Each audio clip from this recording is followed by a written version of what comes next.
We can also do a similar visual schedule for, say, brushing teeth, right?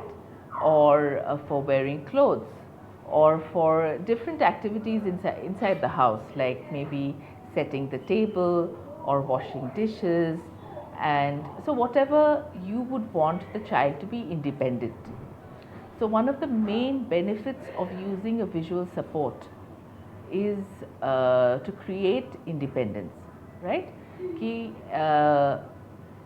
once the child is able to understand the sequence of the activity through visuals in a visual support, they will be able to do the activity themselves without you having to constantly remind them कि पहले ये करो, उसके बाद ये करो, इसके बाद ये करो. Once they see that the sequence is given, वो बाथरूम में ही कहीं पर आपने चिपकाया हुआ है वॉल पे, वो देखकर ही उसको पता चलेगा कि पहले ये करना है, इसके बाद ये करना है, इसके बाद ये करना है. So it's actually very helpful. And in fact ऐसा कभी भी नहीं सोचना चाहिए कि बच्चा सिर्फ विजुअल्स पे डिपेंडेंट, पूरा डिपेंडेंट हो जाएंगे.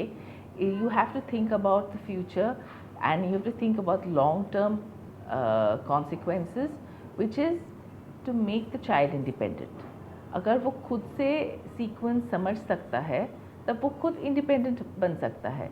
लेकिन अगर हम वो विजुअल्स नहीं देंगे बच्चे को, then they will always be dependent on our prompt कि पहले ये करो, वो करो, right? And we might not always be there with them for ever.